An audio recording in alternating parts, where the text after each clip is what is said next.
The ocean tried to kill them every single day. For over 1,000 years, it failed. Hidden between Iceland and Norway, where the world's most dangerous waters crash against walls of stone, lives a people who solved a puzzle the mighty Vikings never could. The Faroese didn't just survive the Viking Age, they outlasted it completely. While the legendary Norse warriors who terrorized Europe became nothing more than stories in dusty books, this forgotten island tribe built something the Vikings never managed to create, a way of life that simply could not be destroyed.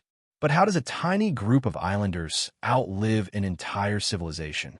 The answer lies buried in the mist-covered Faroe Islands, where archaeologists have uncovered evidence of one of history's greatest survival stories. A story that began not with swords and shields, but with something far more powerful. Perfect adaptation to a world that wanted them dead. The Faroese arrived in these deadly waters around 300 CE, 500 years before the first Viking raid. They came not as conquerors, but as refugees, fleeing unknown dangers across the treacherous North Sea. What they found was a group of islands that seemed designed to kill human beings.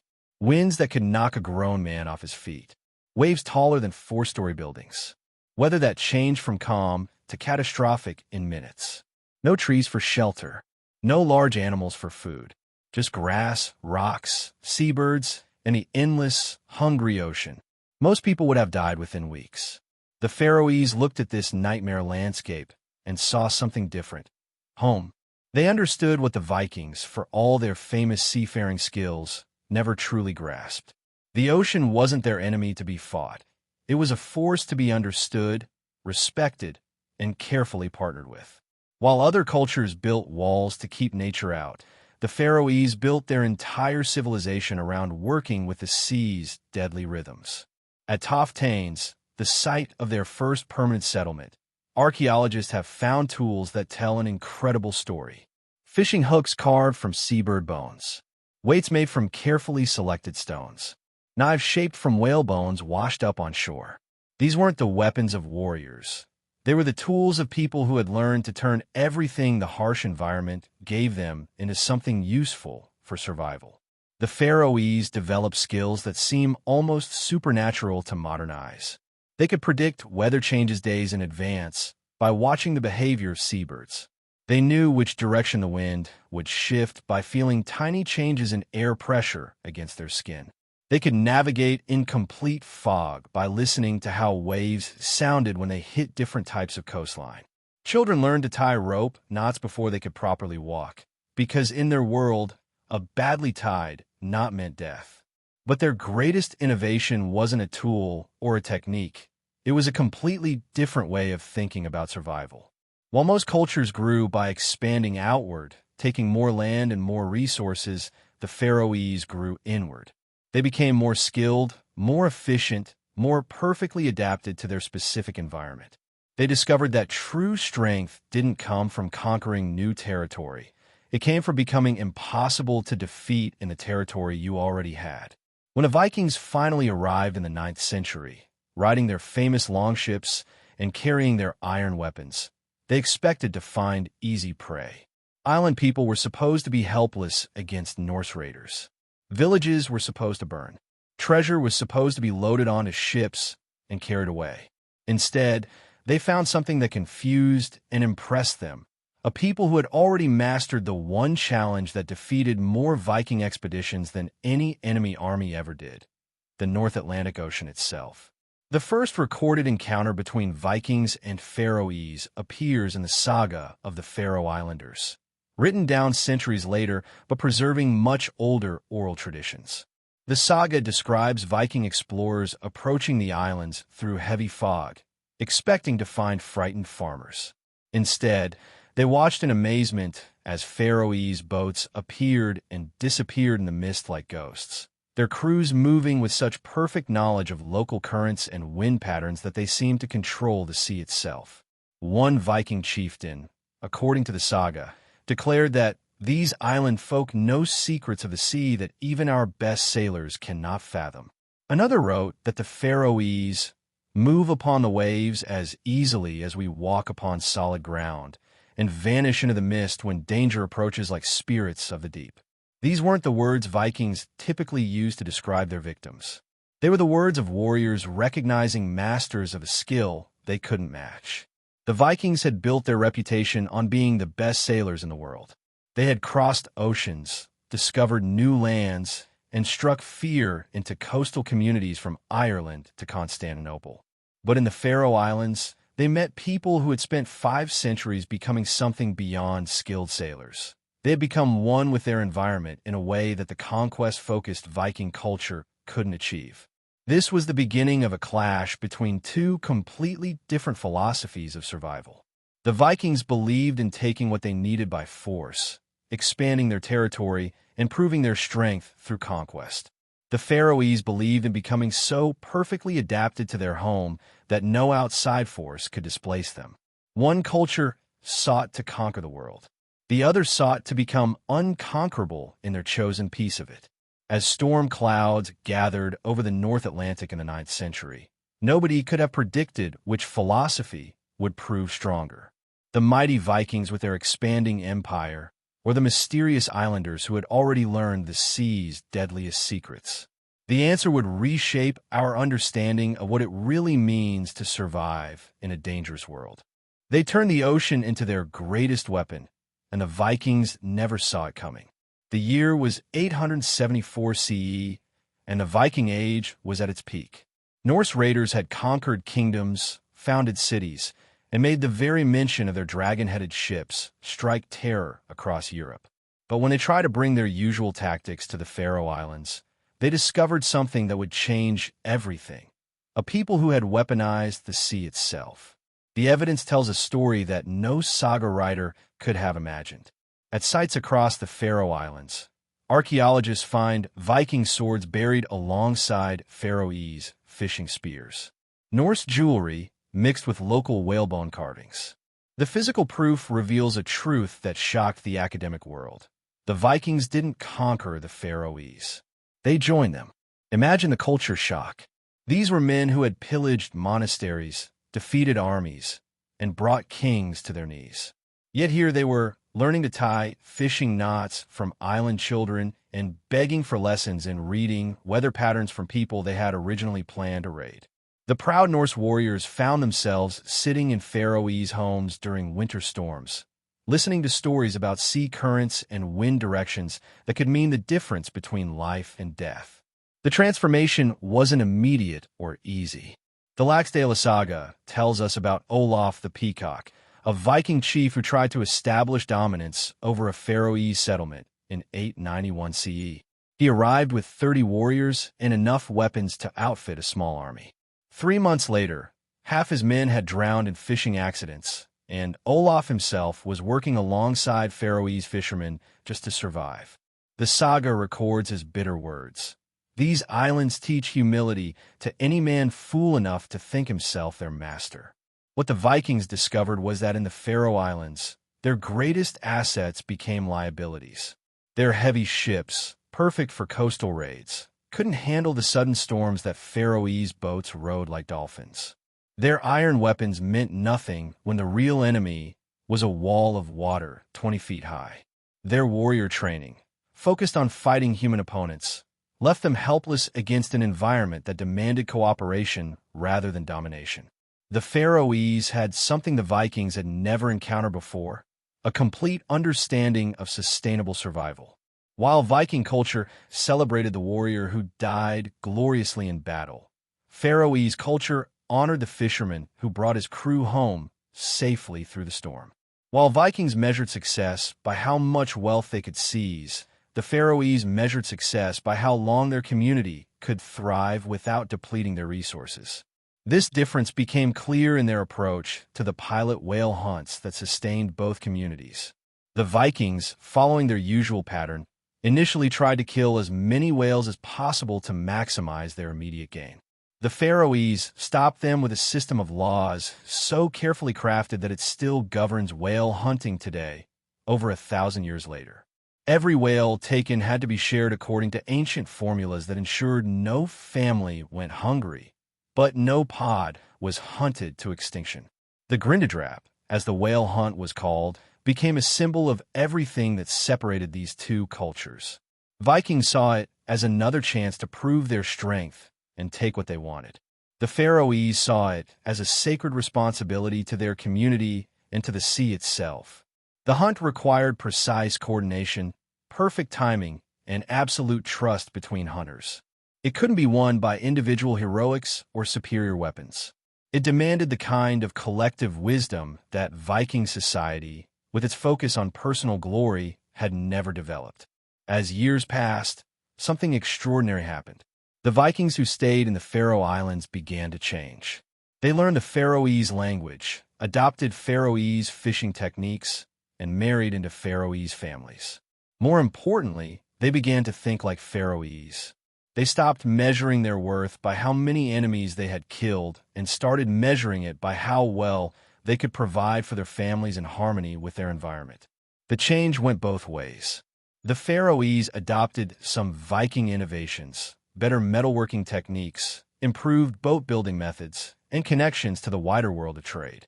But they did so carefully, taking only what strengthened their core values of sustainability and community survival. They never allowed outside influences to compromise the environmental wisdom that had kept them alive for centuries. By 950 CE, genetic and archaeological evidence shows that the two populations had largely merged. But this wasn't conquest by either side. It was something entirely new. The resulting culture kept the Faroese genius for environmental adaptation while gaining some of the Viking skills in craftsmanship and exploration. More importantly, it proved that survival strategies based on cooperation and environmental wisdom could transform even the most warlike cultures. The ultimate test came with the conversion to Christianity in the 11th century. Across the Viking world, the new religion often weakened traditional survival skills and community bonds. Many Norse settlements began to decline as Christian values conflicted with the practical knowledge needed for life in harsh environments. But the Faroese demonstrated their genius for adaptation once again. They wove Christian teachings into their existing framework of environmental wisdom, creating a unique form of faith that celebrated both divine providence and practical seamanship. Their wooden churches, built low and strong to withstand Atlantic gales, became repositories for both religious instruction and the accumulated knowledge of weather patterns, fishing grounds, and seasonal cycles. The Faroese ballads, sung during the long winter nights, preserve Christian stories alongside the practical wisdom needed for survival. Navigation techniques disguised as tales of divine guidance. Weather prediction embedded in religious parables. While Christianity contributed to the end of the Viking Age by undermining the warrior culture that had driven Norse expansion, it actually strengthened Faroese society by providing new ways to preserve and transmit their essential knowledge. The transformation was complete. A culture that had once threatened to overwhelm them had instead been absorbed and adapted to serve their deeper purpose of permanent survival in their chosen home.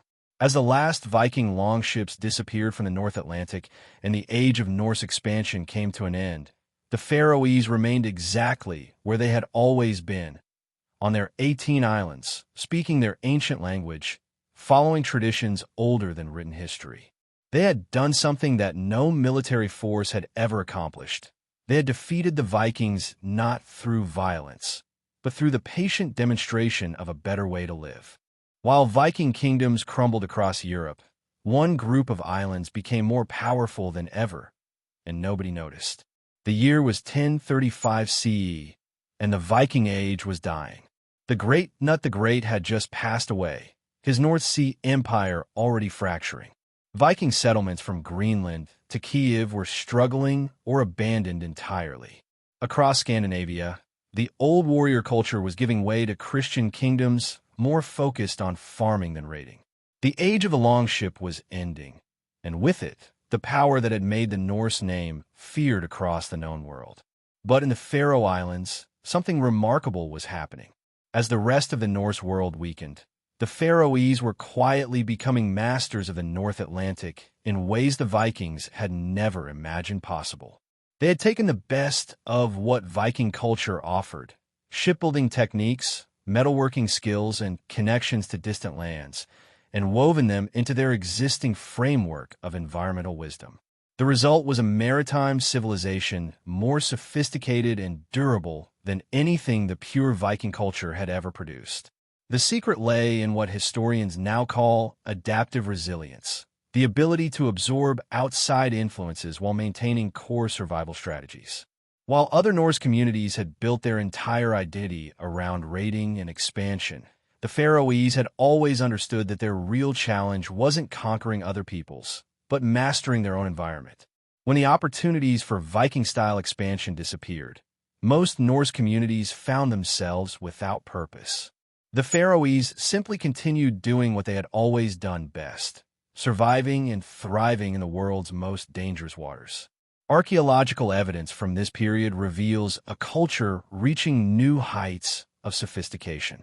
The boat-building techniques found at sites like Sandar show vessels that combined Viking innovations with traditional Faroese designs, creating ships more seaworthy than anything either culture had produced alone.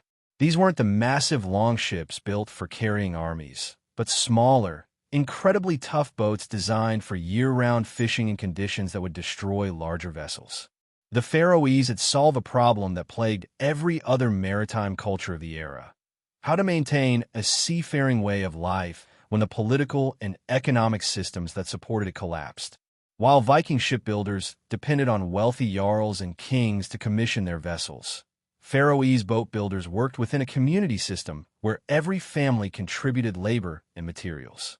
When the age of raiding ended and Viking shipyards fell silent, Faroese workshops continued producing boats using techniques that required no external wealth or political support.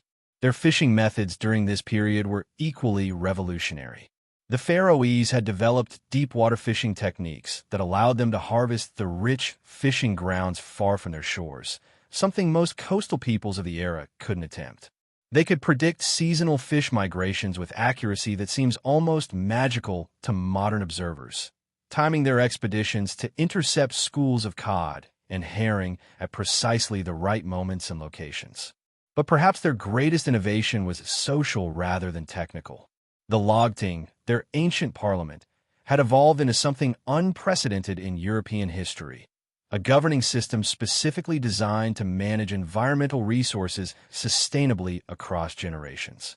While other medieval governments focused on managing people and territory, the Lagting managed the relationship between human communities and natural systems. The Sheep Letter, written around 1298 but codifying much older practices, reveals the sophisticated thinking behind Faroese resource management.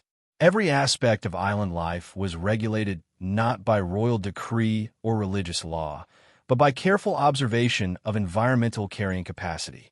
Each family knew exactly how many sheep their land could support, how many birds could be taken from the cliffs without endangering future colonies, how many pilot whales could be harvested without depleting the populations. This wasn't primitive thinking. It was advanced ecological science disguised as traditional law. The Faroese had developed concepts that wouldn't appear in formal academic literature for another 6 centuries. They understood population dynamics, sustainable yield calculations, and ecosystem management at a level that most modern societies still struggle to achieve. The proof of their success came during the medieval climate crisis known as the Little Ice Age, which began around 1300 CE. Across the North Atlantic, Norse settlements that had thrived during the warmer medieval warm period suddenly found themselves facing impossible conditions. The Greenland colonies, founded during the height of Viking expansion, were gradually abandoned as cooling temperatures made their farming-based economy unsustainable. But the Faroe Islands, despite being even farther north and more exposed to harsh weather, not only survived but continued to prosper. Their economy wasn't based on the marginal agriculture that doomed the Greenland settlements, but on deep understanding of marine ecosystems that remained productive even as land-based food systems failed. When other communities were starving, the Faroese were still pulling fish from waters that seemed empty to everyone else. The psychological impact of this success cannot be overstated. While the rest of the Norse world was beginning to see the ocean as a barrier that isolated them from the centers of European civilization, the Faroese saw it as a highway that connected them to resources and opportunities unavailable to land-based peoples. Their children grew up believing that living on a tiny island in the middle of dangerous waters was actually an advantage, not a hardship. This confidence showed in their interactions with the outside world. Faroese merchants and sailors began appearing in ports across northern Europe, not as raiders or desperate refugees, but as skilled professionals offering services that few others could provide. They could navigate in conditions that kept other ships in harbor. They could predict weather changes that caught other sailors by surprise. They could find fish in waters that seemed barren to outsiders. By 1400 CE, the transformation was complete. The Faroese had evolved from a small group of refugees into the most skilled maritime people in the North Atlantic. They had preserved everything valuable from the Viking heritage while discarding everything that made that heritage ultimately unsustainable. They had become what the Vikings might have been if they had chosen adaptation over expansion, sustainability over conquest, environmental mastery over territorial domination. They had conquered death itself. But their greatest enemy was about to arrive from an unexpected direction. For 8 centuries, the Faroese had faced every challenge the North Atlantic could throw at them and emerged stronger. They had outlasted the Romans, absorbed the Vikings, survived the Little Ice Age, and built a civilization more durable than any empire. Death in all its forms, drowning, starvation, disease, warfare, had been reduced to manageable risks through centuries of accumulated wisdom. But in the 16th century, they faced a threat unlike anything in their history, the promise of an easier life. The danger came wrapped in Danish flags and Christian missions. Denmark, seeking to consolidate control over its North Atlantic territories, began a systematic campaign to civilize the Faroese. Unlike previous conquerors who had tried to impose their will through force, the Danish approach was far more subtle and potentially devastating. They offered the Faroese something no enemy had ever offered before, the chance to stop struggling against their environment and join the modern European world. Danish officials arrived with compelling arguments. Why risk your life in tiny boats when you could work in safe jobs on land? Why live in grass roof houses when you could have proper European homes? Why preserve ancient fishing techniques when modern methods were more efficient? Why maintain difficult traditions when European customs were more civilized? For the first time in their history, the Faroese faced an enemy that attacked not their bodies, but their confidence in their own way of life. The assault was methodical and sophisticated. Danish authorities introduced new laws that made traditional Faroese practices more difficult. They brought in foreign teachers who taught that Faroese language and customs were backwards. They offered economic incentives for adopting Danish ways and imposed penalties for maintaining island traditions. Most dangerously, they convinced some Faroese that their traditional knowledge was no longer necessary in the modern world. The strategy nearly worked. By 1600 CE, archaeological evidence shows dramatic changes in Faroese material culture. Traditional boat designs began giving way to Danish fishing vessels.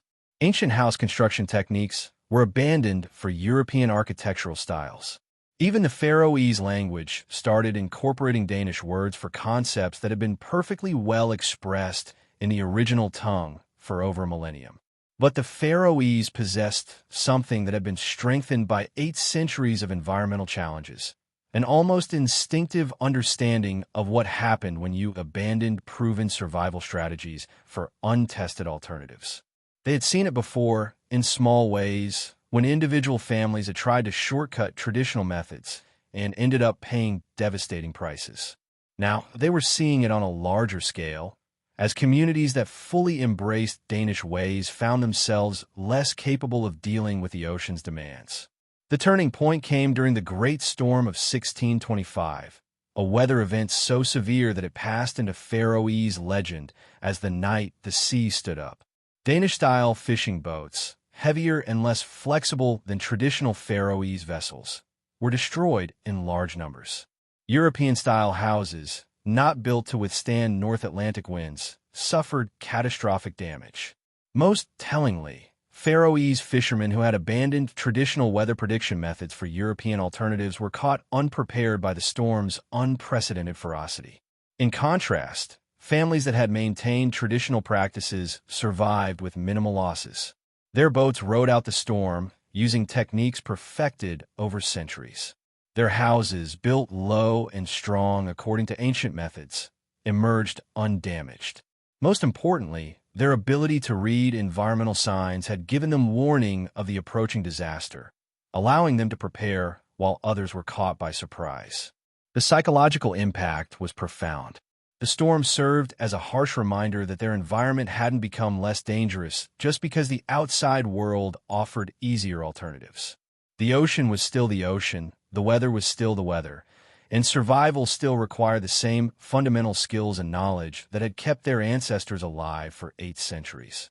Danish promises of modern convenience meant nothing when 40-foot waves were trying to kill you. The response was swift and decisive.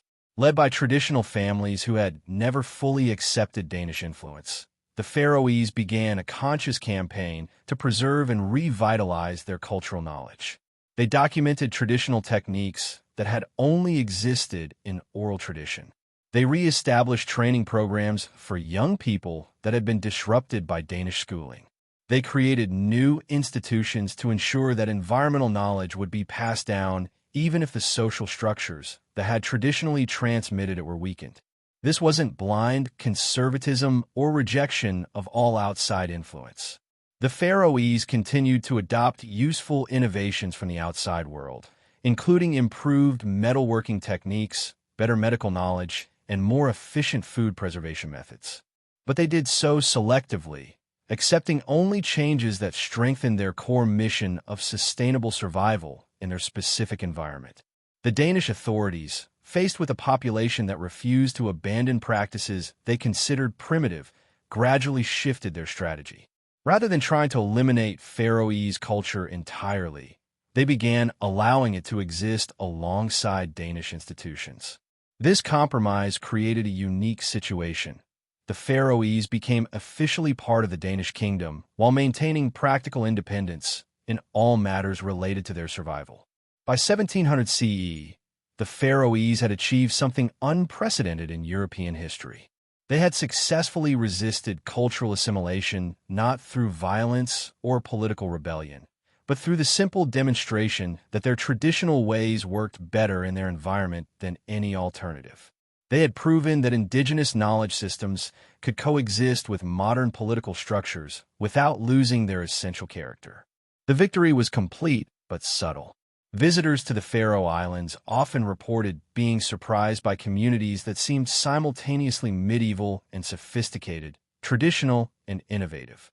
The Faroese appeared to live in the past, while actually inhabiting a carefully crafted present that preserved everything valuable from their history, while remaining open to useful innovations from the outside world. They had solved the ultimate puzzle of cultural survival: how to maintain essential traditions while adapting to changing circumstances. They had learned to take from a modern world without being taken by it, to engage with outside influences without being overwhelmed by them. Most importantly, they had proven that a way of life built on environmental wisdom and community cooperation could outlast empires, religions, and political systems that seemed far more powerful. The modern world arrived with steam engines and steel ships, but the Faroese had already seen the future, and it looked exactly like their past. The year was 1856, and everything was changing. Steam-powered vessels were revolutionizing ocean travel, making the sailing skills that had defined maritime cultures for millennia suddenly obsolete. Industrial fishing fleets with massive nets were emptying seas that had seemed inexhaustible. Telegraph cables were connecting distant continents in minutes, collapsing the isolation that had protected island communities for centuries. Across the world, traditional peoples were being swept away by forces they couldn't understand or control. Yet on the Faroe Islands, something extraordinary was happening. Rather than being destroyed by the Industrial Revolution, the Faroese were quietly using it to become more powerful than ever. They had recognized something that escaped most observers. The new technologies didn't eliminate the need for traditional knowledge. They made that knowledge more valuable than ever before. The first steamships to reach Faroese waters discovered this the hard way. Captain Magnus Heinason of the Danish vessel Thyra wrote in 1862, "Our modern instruments and steel hull counted for nothing when the fog descended and the currents began to play tricks with our compass. The local fishermen guided us to safety using methods I could not fathom, reading signs in water and air that our most sophisticated equipment could not detect." This wasn't luck or coincidence. The Faroese had spent over 15 centuries developing an understanding of their local environment so complete that it couldn't be replicated by any machine. They knew how underwater currents behaved in specific weather conditions. They could predict fog patterns days in advance. They understood the seasonal movements of fish with accuracy that modern sonar couldn't match. Industrial technology could do many things, but it couldn't instantly create the kind of environmental knowledge that only came from generations of careful observation. More importantly, the Faroese understood something about sustainability that the industrial world was only beginning to learn. While factory ships were strip mining the ocean with devastating efficiency, Faroese fishermen continued using traditional methods that had kept fish populations stable for over 1,000 years. They took only what they needed when they needed it, in ways that ensured the resource would remain available for future generations. The contrast became stark during the Great Cod Crisis of the 1880s, when industrial overfishing caused dramatic population crashes across the North Atlantic.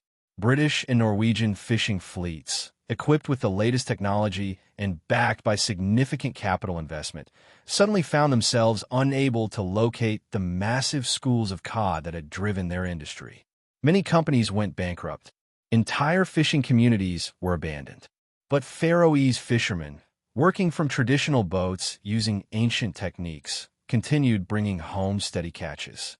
They knew where the remaining fish had gone, to deeper waters and more remote feeding grounds that only traditional knowledge could locate. More importantly, they had never depleted their local stocks in the first place, because their cultural practices prevented the kind of intensive harvesting that had caused the crisis. Foreign observers were baffled. How could primitive fishermen using old-fashioned methods outperform modern industrial operations? The answer lay in the difference between exploiting a resource and managing it. Industrial fishing was designed to extract maximum value in minimum time. Faroese fishing was designed to maintain a sustainable relationship that could continue indefinitely. This distinction became even more important as the industrial world began to recognize the environmental costs of its approach. The Faroese had never experienced the boom and bust cycles that characterized resource-based industries elsewhere, because they had never allowed short-term thinking to override long-term planning. While other communities were learning painful lessons about sustainability through ecological collapse, the Faroese had been practicing sustainable resource management for over a millennium. The Industrial Revolution also brought new opportunities for cultural preservation. The same technologies that threatened traditional ways of life could also be used to document and strengthen them.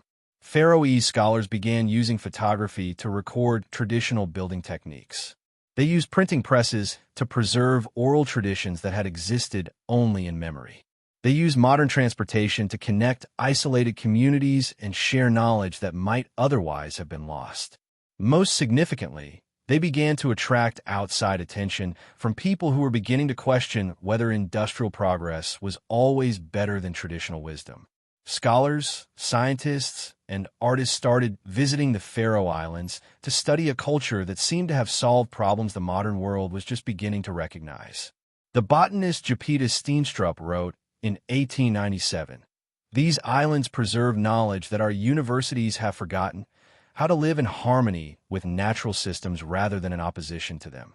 What we call progress, they call regression from ancient wisdom." The anthropologist Wilhelm Marr observed, "The Faroese have achieved something remarkable. They have modernized without losing their essential character. taking from the New World only what serves their deeper purposes. By 1900, the Faroese had accomplished something unprecedented. They had survived the transition to the industrial age not by rejecting modernity, but by demonstrating that traditional wisdom and modern technology could work together in ways that neither could achieve alone. They used steamships to reach fishing grounds discovered through traditional knowledge. They used modern preservation techniques to store food harvested using ancient methods. They used telegraph systems to coordinate traditional community activities across multiple islands. The result was a culture that appeared both timeless and thoroughly contemporary, ancient in its essential character, modern in its capabilities. They had proven that adaptation didn't require abandonment of core values, that progress didn't require rejection of proven methods, that tradition and innovation could strengthen each other rather than competing. Today, as climate change threatens every coastal community on Earth, one group of islands holds secrets that could save us all, if we're wise enough to listen. The 21st century arrived with devastating news. Global warming was melting ice caps, raising sea levels, and creating weather patterns more extreme than anything in recorded history. Coastal communities from Miami to Mumbai were facing existential threats from storms, floods, and ecological collapse. Marine ecosystems that had sustained human communities for millennia were collapsing under the pressure of industrial fishing, pollution, and climate change. But in the Faroe Islands, life continued much as it had for over 15 centuries. The same families still fished the same waters using techniques passed down through generations. The same communities still govern themselves using laws designed to prevent environmental overexploitation.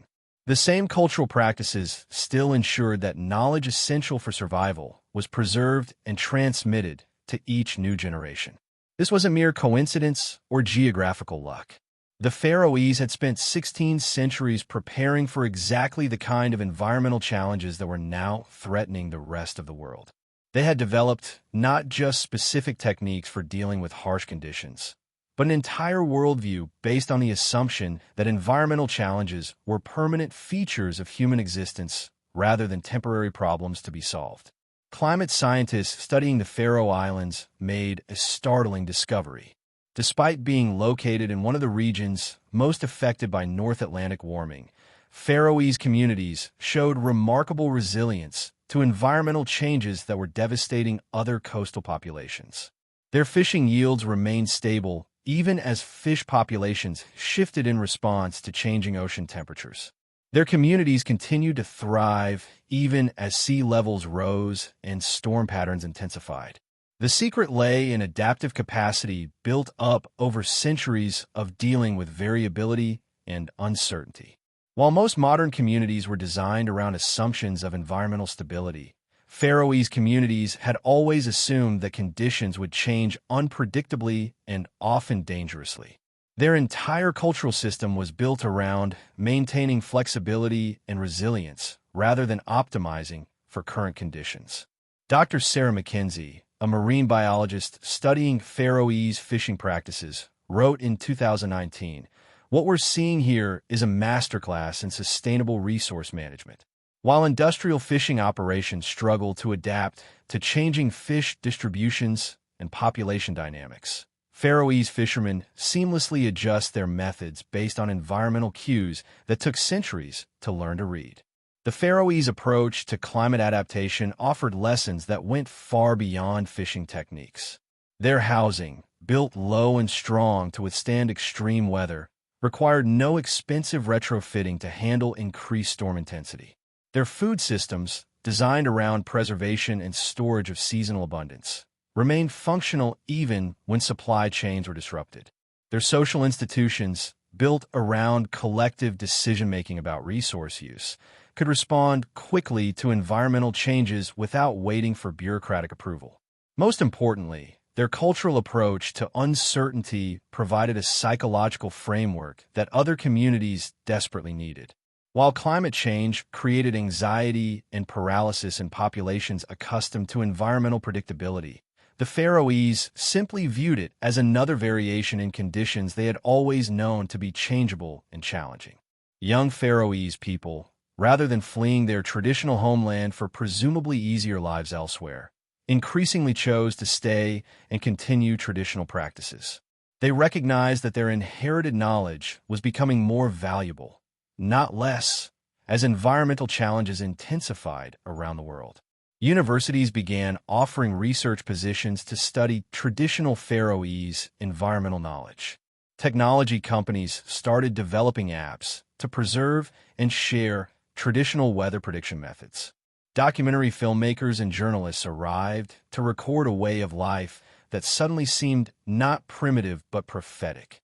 The pilot whale hunts that had once been criticized by animal rights activists were re-examined by sustainability experts who recognized them as examples of community-based resource management that maintained stable populations for over a millennium. The traditional Faroese diet, based on preserved fish, fermented meat, and seasonal vegetables, was studied by nutritionists as a model for food security in an uncertain climate. The Faroese language, once considered a dying relic, was recognized as a repository of environmental knowledge that existed nowhere else. Øystein Løberg, a young Faroese fisherman, explained the continuity. "My great-grandfather taught my grandfather to read the sky and the water. My grandfather taught my father. My father taught me. Now I'm teaching my son." The techniques are the same because the ocean is still the ocean. The weather changes, the fish move, but the sea itself hasn't changed. Neither have we. This wasn't romantic primitivism or rejection of modernity. The Faroese used satellite weather data alongside traditional observation methods. They employed GPS navigation while maintaining the ability to navigate by natural signs when technology failed. They participated in international markets while preserving local food systems that could function independently when global supply chains were disrupted. The contrast with the rest of the world was striking. While other communities struggled to adapt cultural practices developed during centuries of environmental stability, the Faroese continued following practices that had been developed specifically for dealing with environmental instability. While other societies debated how to change their way of life to address climate change, the Faroese demonstrated that some ways of life were already adapted for an uncertain climate. By 2024, the transformation was complete. The Faroese had evolved from a forgotten island tribe into teachers for a world facing unprecedented environmental challenges. Scientists, policymakers, and community leaders from around the globe traveled to the Faroe Islands to study a culture that had solved problems their own societies were just beginning to understand. The Vikings had conquered through force and expansion, building an empire that dominated medieval Europe for 3 centuries before collapsing. The Faroese had conquered through adaptation and persistence, building a way of life so perfectly suited to its environment that it had outlasted empires, survived climate changes, and emerged into the 21st century as a model for sustainable human civilization. In the end, the Faroese had won the ultimate victory. They had learned how to live forever, not as individuals, but as a culture so well adapted to the fundamental challenges of human existence that no external force could destroy it. They had become what every human society dreams of becoming: truly sustainable, genuinely resilient, and absolutely permanent. They had outlived the Vikings not through superior weapons or greater courage, but through superior wisdom about what it really means to survive in a dangerous and changing world.